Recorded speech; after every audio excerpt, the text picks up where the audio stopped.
Welcome to the Honey WTF podcast. This is Shonda, and I'm Rafael. I'm Shonda, yes. Yeah. She's Shonda. I'm Rafael. Hello. It's always been like that. It's never changed. No.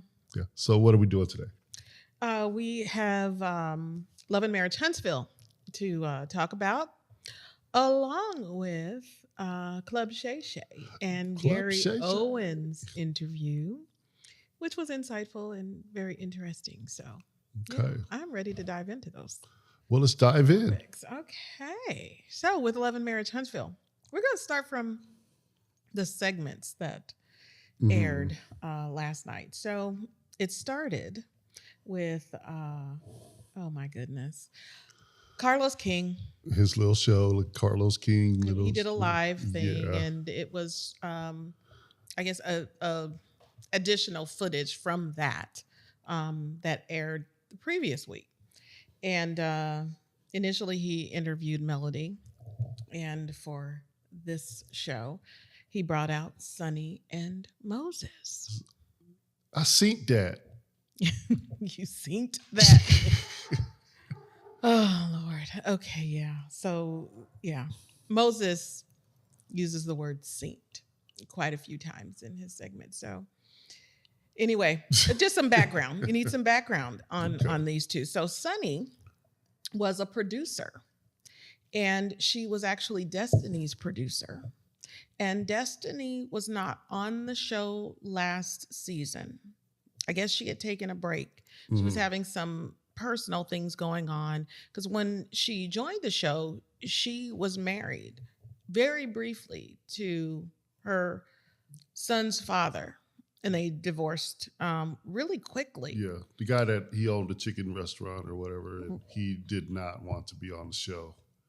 With good reason. Yeah. He was like, I don't want to be part of that. Yeah. It's messy. I can definitely see why someone would go, not for me. But Moses was basically the same way. Moses was actually a longtime friend of Destiny's, as I understand it, and they just struck up a relationship, right? So she started dating him. And I guess she was confiding in Sonny about, her life and, this new relationship with Moses. And then it ended, and somehow Moses and Sonny are now married. Wow. Scandalous. That's the, yeah. Scandalous. A little scandalous. Like, I knew him first. Yeah. And I think. But he knew a whole lot of girls first. Yes. Barely. Yes. The thing with Sonny that, and, this is probably just drummed up reality show drama, that people want to engage with. But her whole attitude was very defensive. And I didn't like that, because to me, if you're the one interjecting yourself into someone else's relationship, or you're really the one that caused the problem. Baby, what is that? What is what? You didn't hear that? No. Oh, the ding? Yes. Oh, that might be my computer. That was the second time. I don't know. It might be my computer. Do you need me to address that right now? Yeah, because it can't keep happening. Okay, let's do this then. There we go. Okay, thank you. You're welcome. She fixed it. I fixed it. All right. Okay, so what I was saying was, if you are the problem, and I think folks who cause a problem have some audacity in having a problem with the way other people react to their messiness. And I think people should give folks the grace and the room to be in their feelings about your behavior if it's impacting them in a negative way. Yeah. It's like she didn't want to have, she had no accountability. She's like, she even said, "You not my friend." Right.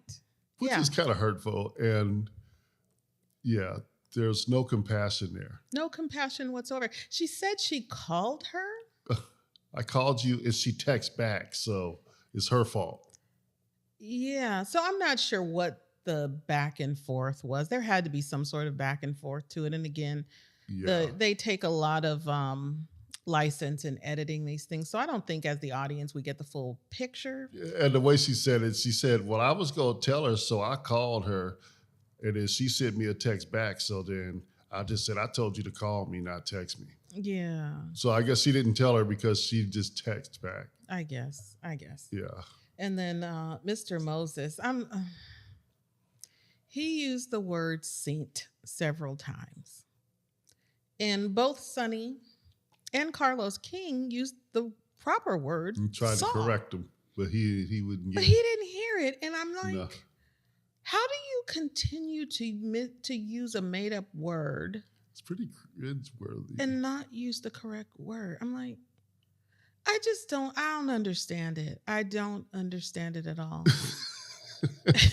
And I am a grammar snob. I'm sorry. I am a grammar snob. I don't know if it's just the way they talk in Huntsville or. I didn't hear anyone else say seat. Nobody else would say seat. Where is seat? That's a word. I believe I used to use that word actually when I was about 7 years old. And my mama told me, no, it's not seen. You saw or seen, but you ain't seen nothing. It's not a word. Stop it. It's not a word. And then I said, but Mom, I seen it. Pop. Okay, I didn't see nothing. I didn't see nothing. Yeah, and there's talk about, different areas and the dialect and all of that stuff. And, folks don't want to get involved in correcting people's English for some reason. And yeah. I don't know. It's my show, so as grown as that man is. And as nice as he looked. I know. Nobody, so that's the thing. To me, it made that woman, what was her name? Sonny, look desperate as hell. I know. Why? How you running? What? Just because he looked good, you don't care that he has a 3rd grade education? Well. And he can't speak right? Jesus. Or speak correctly. Yeah. Oh, well, at least see, there you go. Anyway, well, I'm thankful you didn't come at me with, I seen you online when we met, because I'd have been like, ooh, swipe left, swipe right, whatever way it's supposed to go that does not connect us. Well, yeah. I seen it. Yeah. Okay. So anyway, there was that. And next up is Mr. martelling all over the place. Martelling.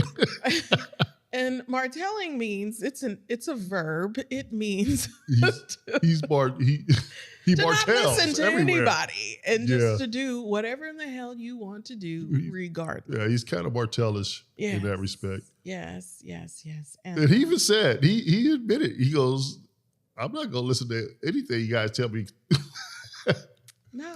And that is so aggravating. I mean, for Marceau and Maurice to be there trying to tell their friend or just explain to him how things work and just to help him through situations where he's falling in. Right. But he's so stuck on himself that he just doesn't want to take what they have to say and try to think about possibly maybe they're right. Exactly. I should do this. Yeah. And we've been there a number of times with our children. Yeah. Same thing. This way. Yeah. So, but see, Martell only wants friends, or he's only going to listen to people that agree with him.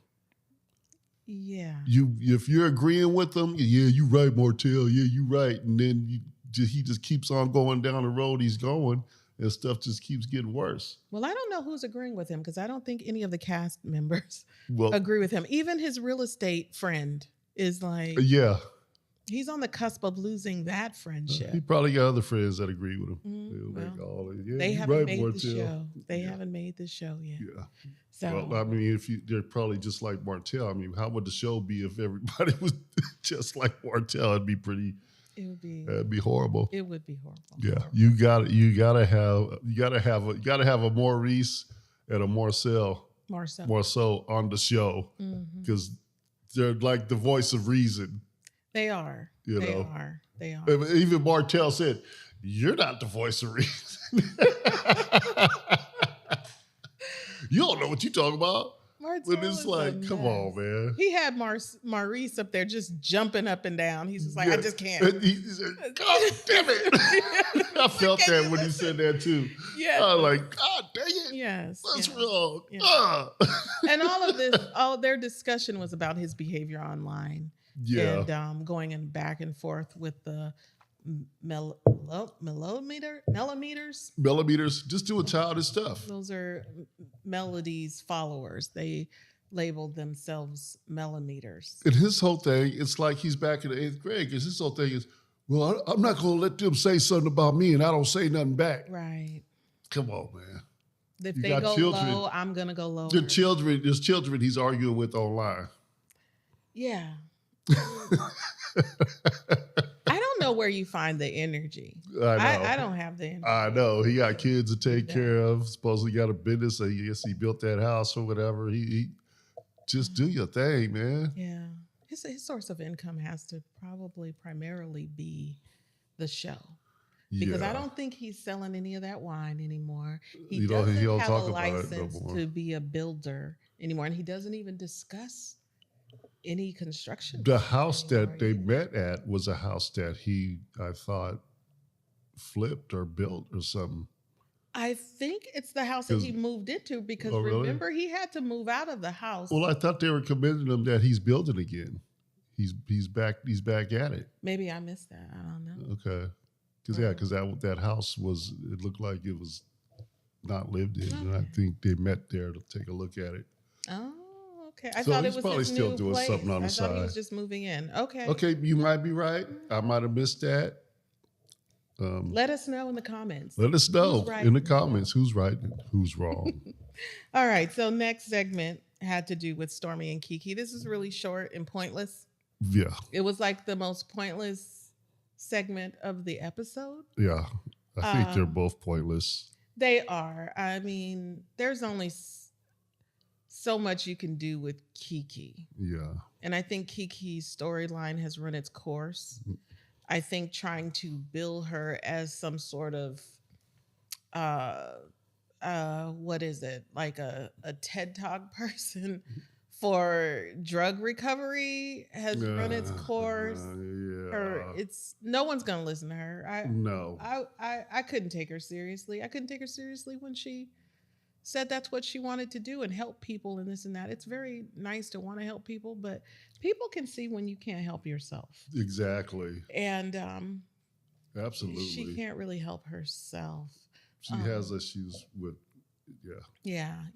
One of the funnier parts of that segment was her husband, and they were talking about something that happened like 19 years ago, because she corrected him. It was 19 years ago.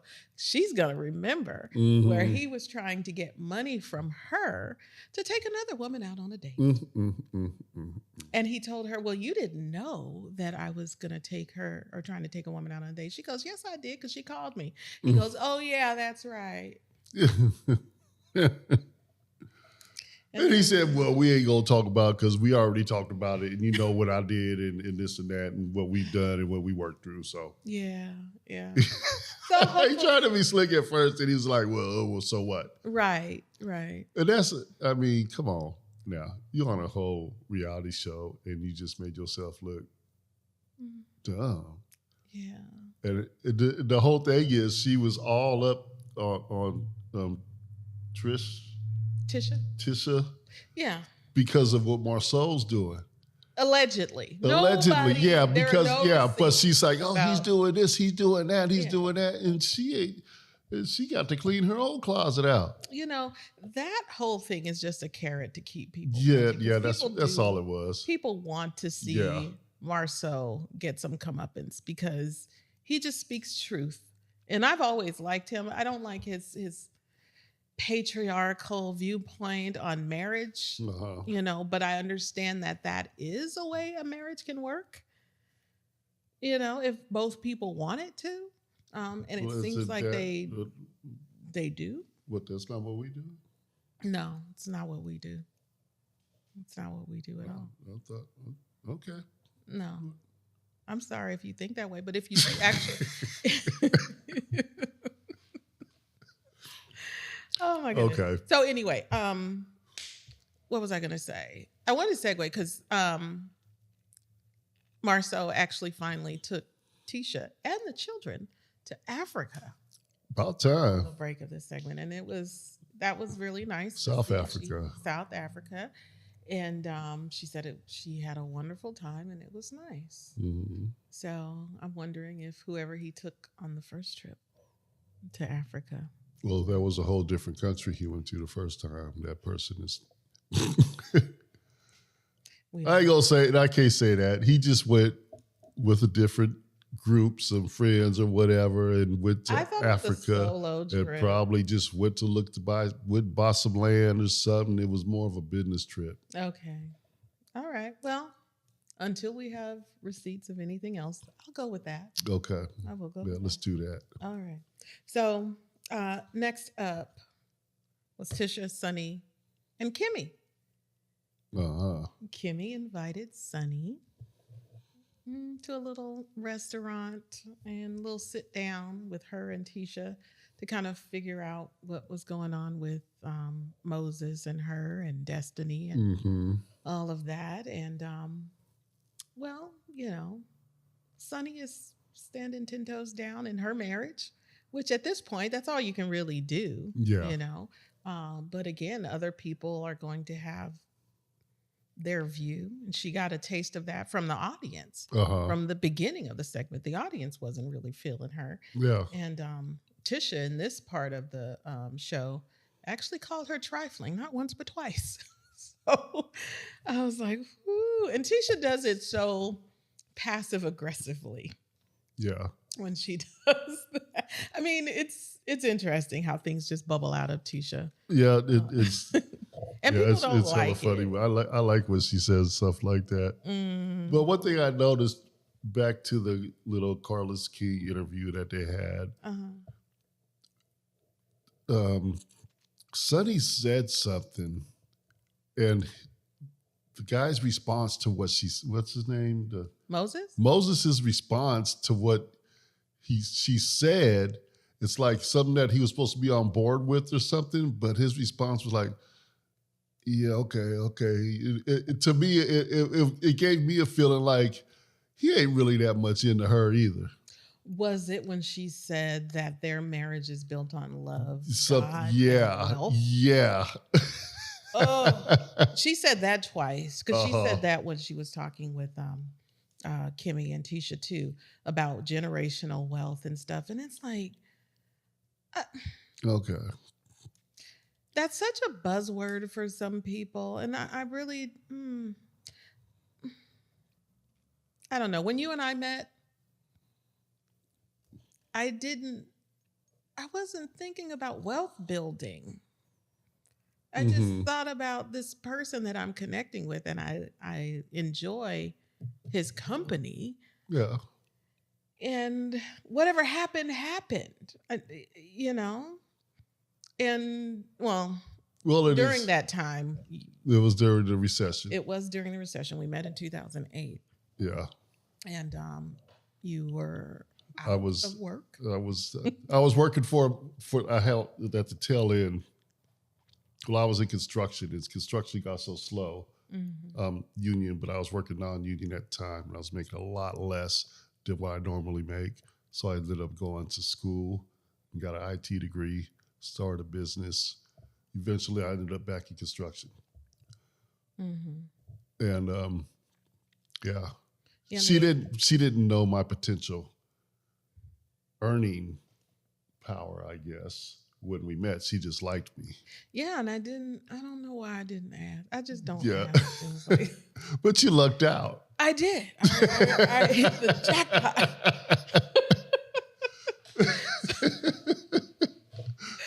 Oh boy, because I did too. We both did. Yeah, because it wasn't first and foremost what was first and foremost is that we enjoyed each other. Yeah. And we had some trust there. And my mama liked her. Yeah. So, and she liked my mama. Yeah. Yeah. So, I loved your mom. And, and you just, I don't know, it was just your energy. You just seemed like a very honest person, open to things. I mean, you were just open to stuff. Yeah. And it didn't hurt that when I sprung on you that I had 6 kids from a 12-year marriage, that you didn't go off running for the hills.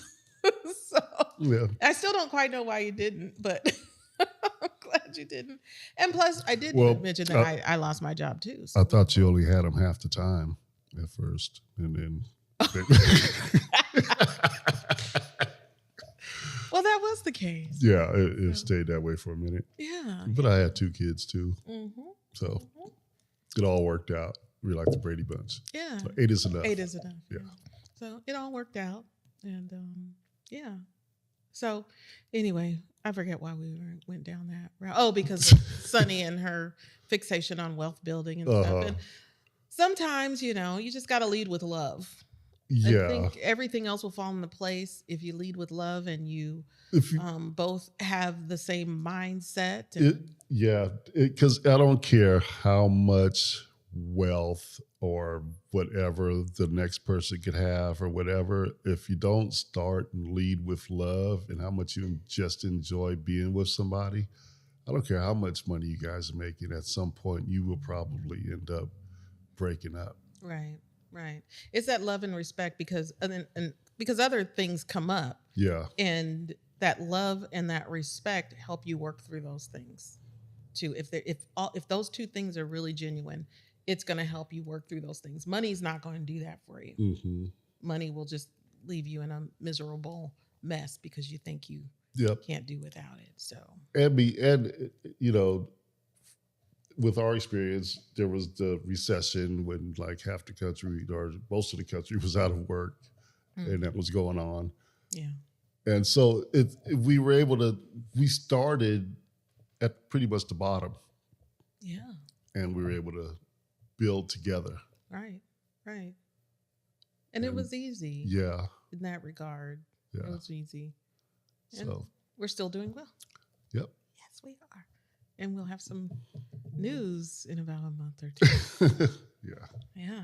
So we're just going to wait until this happens. Mm-hmm. We'll have to backtrack. So anyway, okay. Next segment of Love and Marriage Huntsville is Melody. Melody meets up with Miss Kiki. Uh-huh. And I think this was my favorite segment of that show, of that episode, primarily because Kiki came to Melody's rehearsal so that they can talk. There had been some internet blogger chatter and release of certain information on about the show that wasn't ready to be released, and she was having some issues with that. And she had made some comments about Melody not supporting her. So she came there and she's talking to her and telling her how sorry she was and explaining to her that she felt hurt after the trip to Houston. And that's why all of this transpired, that she was hurt, right?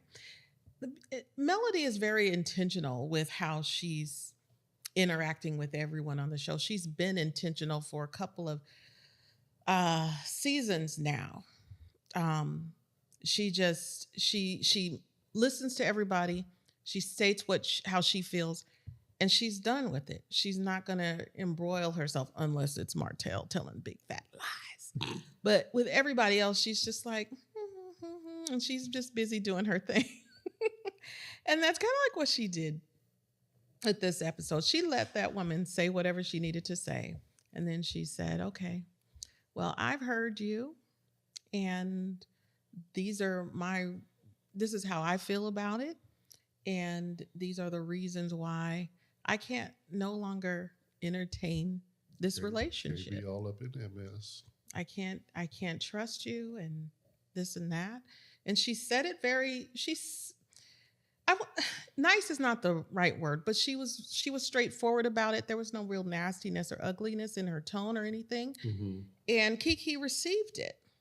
And you can see in her face that she was hurt by it. But really with Kiki's a sneaky one. We really don't know what Kiki's all about.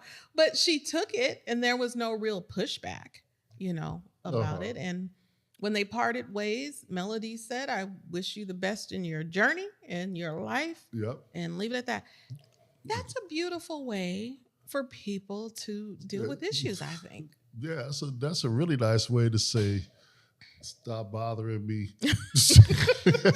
Leave you alone. You trifling. I ain't got time for your mess. Right. It's a very nice way of putting it. But also taking responsibility for your behavior on Kiki's part and accepting the consequence of that.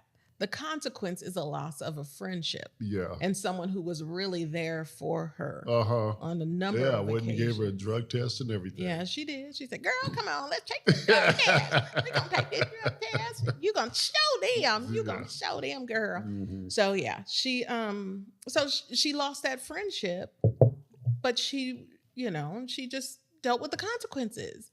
And a lot of times people don't want to just deal with the consequences. You have to sit in those consequences, people. Mm-hmm. You really do. Fighting it and all of that. If you are really sorry, you're really humble, accept it and just go on and do better. Know in your heart what your intentions were, which is what Kiki said.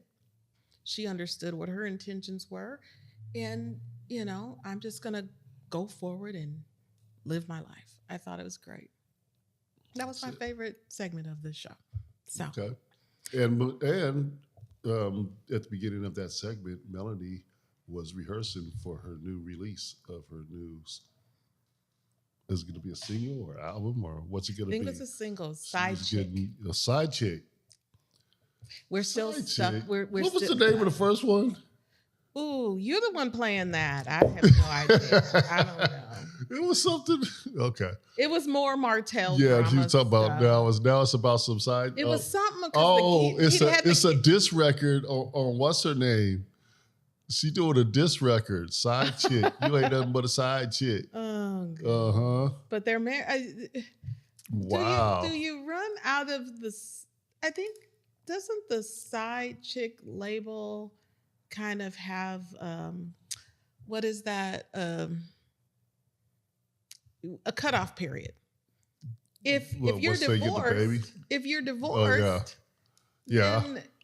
then you're not the side chick no more. You can't be the side chick. You just wanted the chicks. You become a chick again, I guess. Well, no, she's not she wasn't the side chick. Not Melody, but the other girl. Yeah, so if she's singing about the other girl, what's her name? Andrea or something like that? It's a little diss record. Yeah. It's like I can't wait till it comes out because I want to hear it. It's probably released now. I think it is out. Someone in the blogosphere said it is, so you can listen to it and tell us what you think about Miss Melody and her side chicks. So, and her music career in general. Is she cool? Or what's her little her stand's name? What do they call them? Millimeters. Yeah, they're buying all of her merch. Millimeters. All of that stuff. And I just think of it, it's just a bunch of people who want to be stuck in misery. And that's the only purpose for a song like that. What are they rooting for? They find inspiration in Melody. She is inspiring. So she is inspiring, but that song is not really I haven't heard the song, so I'm not even gonna. I'm just saying the title doesn't sound inspirational to me. It sounds like somebody's stuck, So she could be singing about some new love that she got going on, or some other kind of positive thing. But I guess the side chick sells. Okay.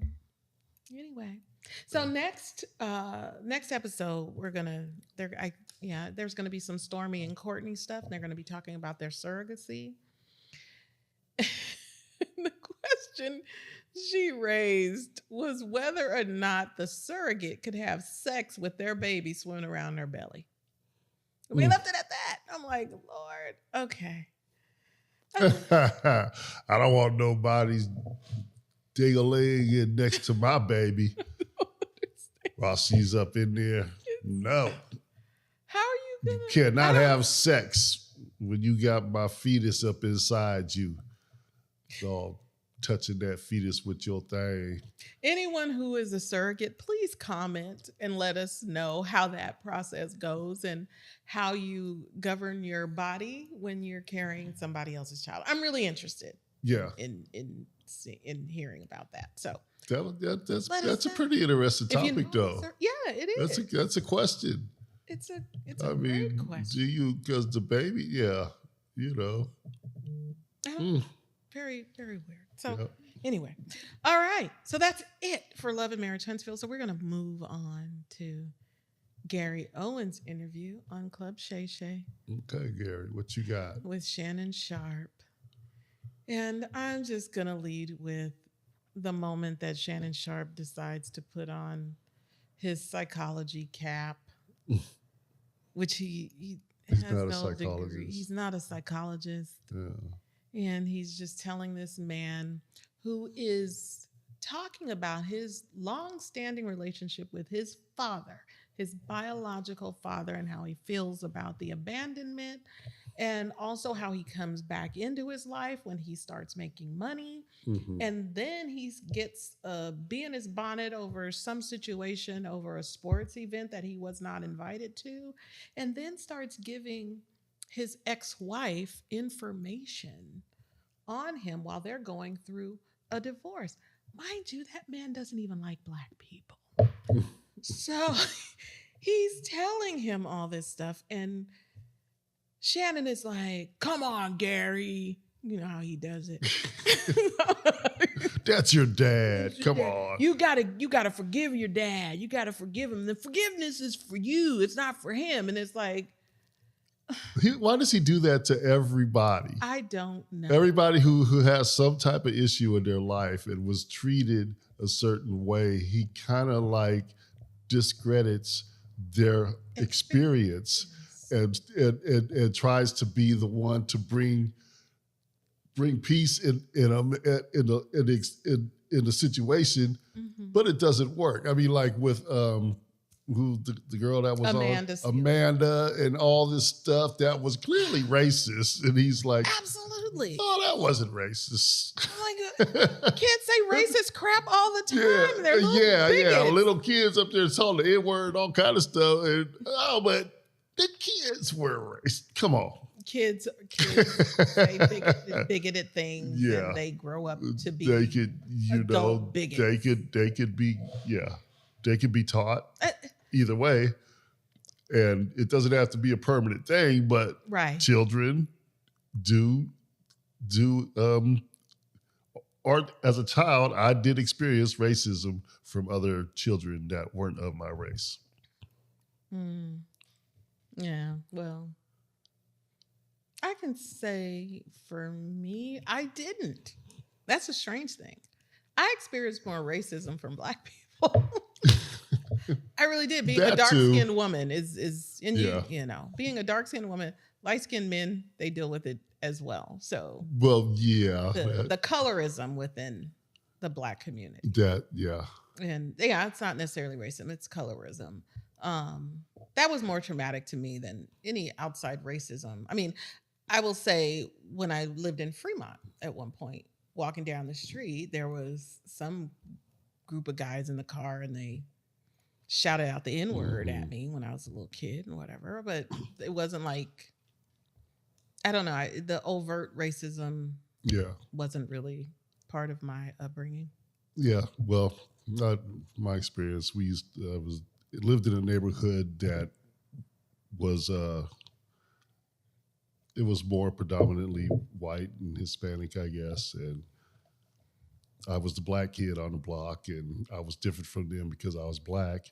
I would get bused to school, and the school bus would take me to a predominantly Black neighborhood to where we went to school, and I would get off the bus, and these kids would tell me I'm white because I don't speak the way they do. So you didn't say Saint. I didn't say Saint. At least my mom cured me of saying Saint and other words like that. that, yeah. So, yeah.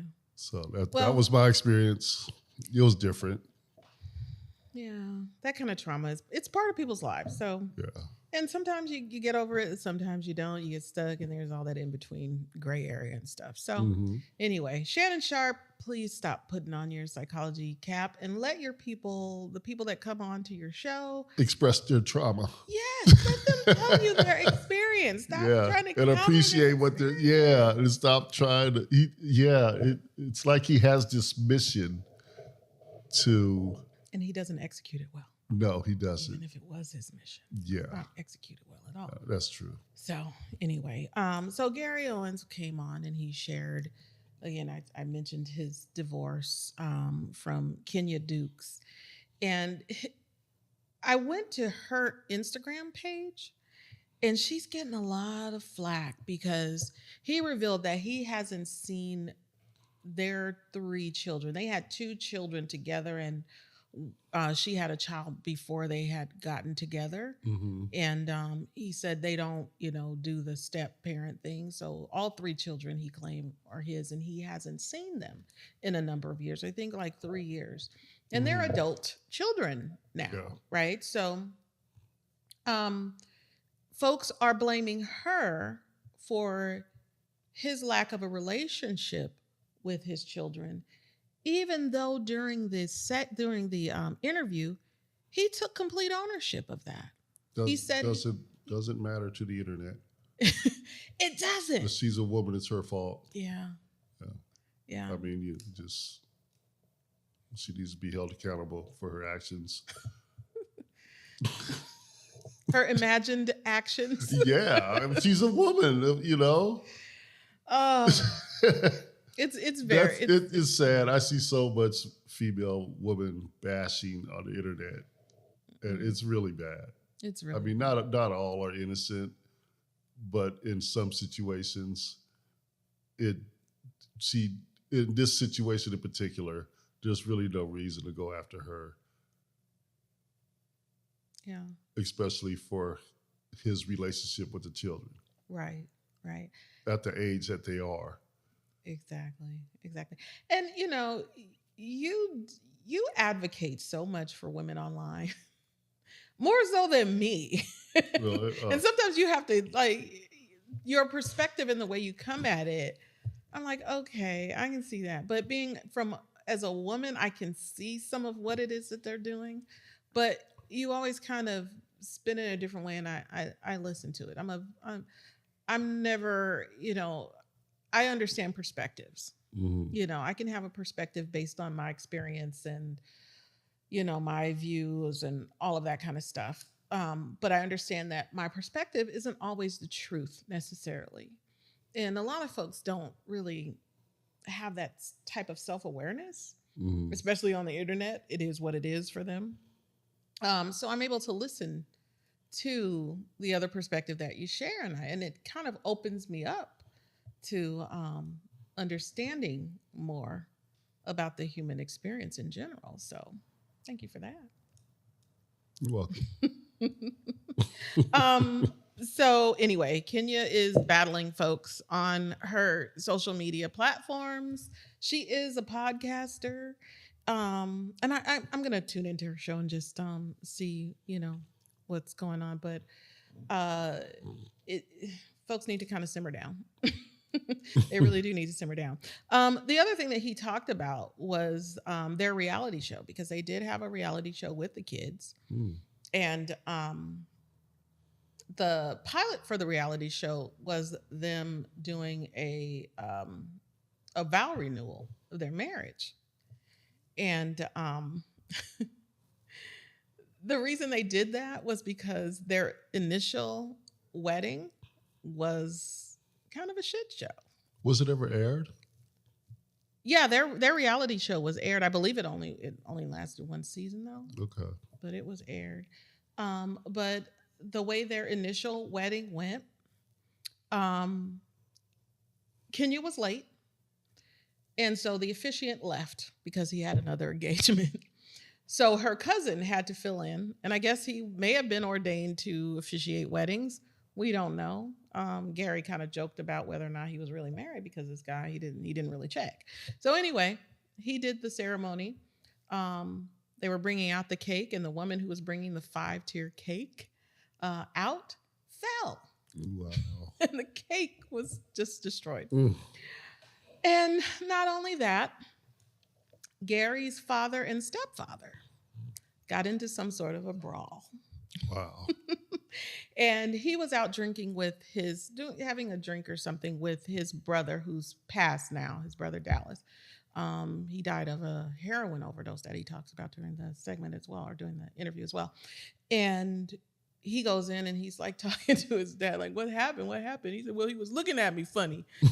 And he was like saying all this stuff was on his stepfather's face.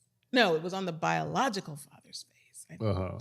And he made a joke about it. That was pretty funny. That was probably the funniest thing he had said during the whole interview. He was like, all that stuff was written on his face? That's quite a face. So it was pretty funny. But yeah, they had a battle. So he thought, they're like, let's just renew our wedding vows because, our wedding was such a shit show. So there was that. And what else? Well, you watched it, didn't you? What did you take away from that interview? Anything of any value? No. I didn't watch the whole thing. We spoke the stuff that I seen about it. That was it? Yeah. Okay. All right. So anyway, it was an interesting interview. It was about an hour, little over an hour. I know it wasn't more than an hour and a half because a lot of Shannon Sharp's latest he goes up 2 hours. 3 hours. Yeah, he goes pretty long. Yeah, he goes on and on and on with these folks. Yeah. But with this one, it's under an hour and a half, and it was pretty insightful. Oh, the other thing he did talk about, he's always loved Black women. Mm-hmm. He said, well, I won't say what he said, but he always loved Black women. He did experiment with a white woman. I say experiment, which is kind of weird. But I got to experiment. Come here for a minute. Let me experiment with you. But he experimented with a white woman who only dated Black men. So it was like, let's just see how this will work out between you and I. Wasn't no feelings involved. We just see if we can hit it and quit it and whatever. And they hit it and quit it. And I was like, okay, I did that. Now I'm off to the people I really get it's different. With, so. White women that want black men.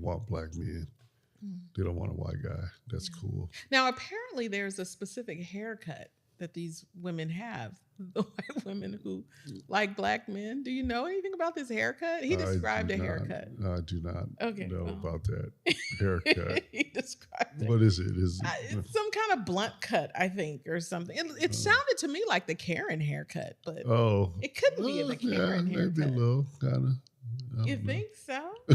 I don't know. That's interesting. So, but speaking of Shannon Sharp, his most famous guest,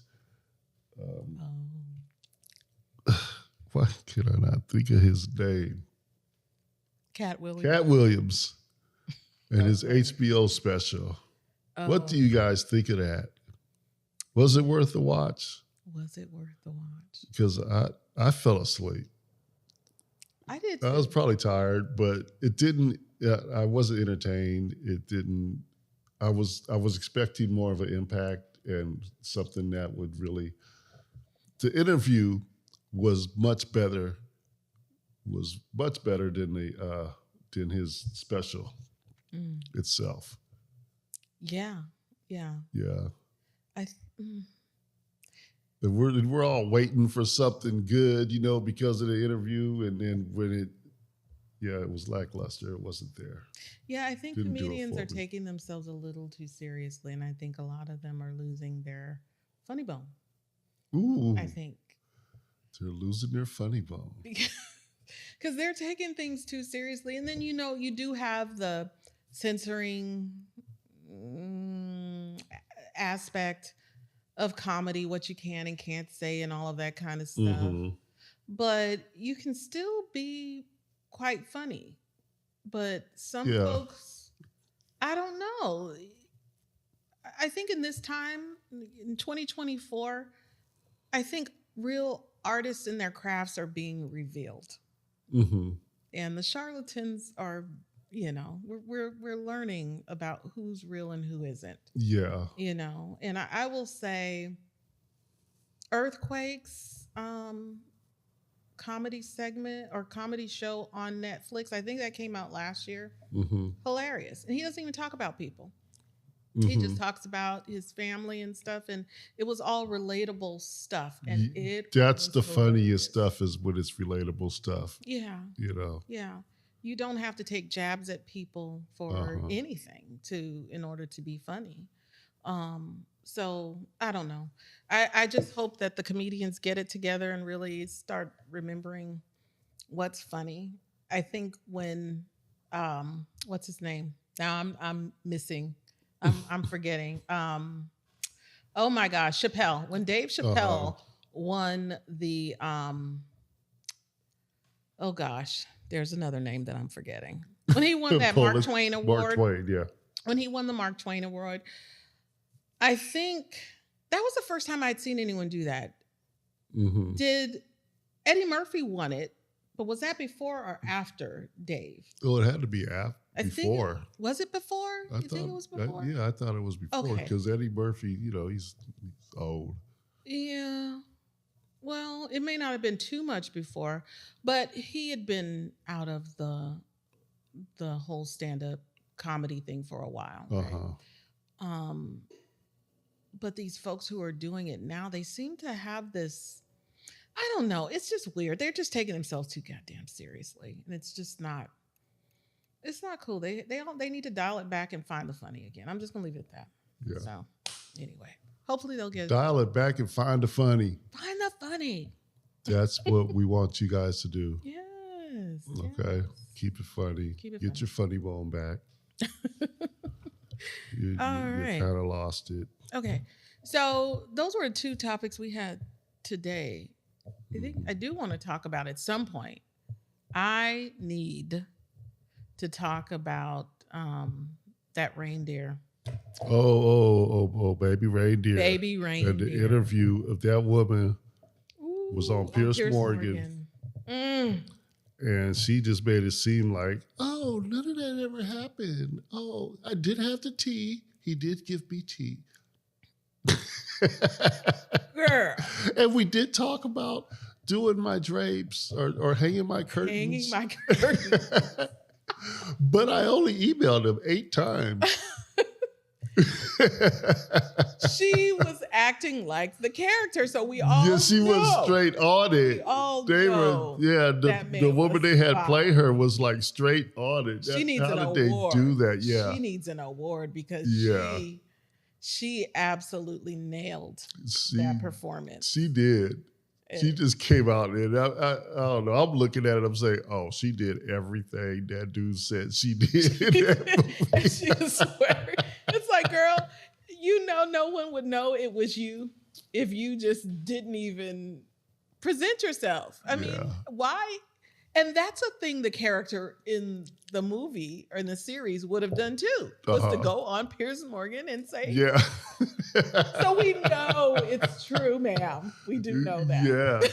We know it was on you. We could do a sequel off that Piers Morgan special. Lord, absolutely, absolutely. Yeah. But if you have not watched Baby Reindeer, watch Baby Reindeer. Baby Reindeer. That is off the hook. It's off the hook, but there's some traumatic stuff there. There Just is. as a warning, there's rape and there's drug abuse and all of that kind of stuff. But it's really a wild ride. It's a wild ride. Yeah. Yeah. So anyway. All right. Thank you for letting me get that in. Okay, you're welcome. All right. Anything else you need to get in?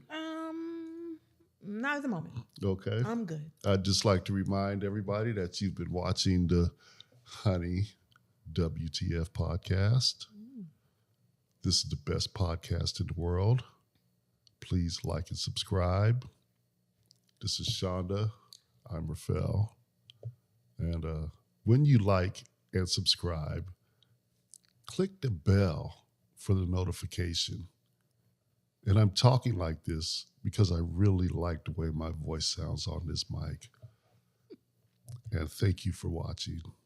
Doesn't that sound good? Yeah. Say honey again. Honey. Ooh. All right. Now, doesn't that really sounds good? Mm-hmm. You know, a lot of people don't know this, but we are the best podcast in the world. So keep watching. What are we called again? Honey. WTF podcast. All right. Let me say it again without the laugh. Okay. Honey. WTF podcast. It's all right, baby. It's all right. Okay. Ooh. Okay. It's Mother's Day. Now. It's Mother's Day. Right? So I'm going to do my thing for Mother's Day. I'm going to go get my Mother's Day. Make sure my mom was happy. We're not Monique and her daddy. So okay. Let's not do that. Okay. Anyway. Love you. That was very fun. I really like this mic. I really do sound good. Okay. Yeah. Okay. Bye. Bye.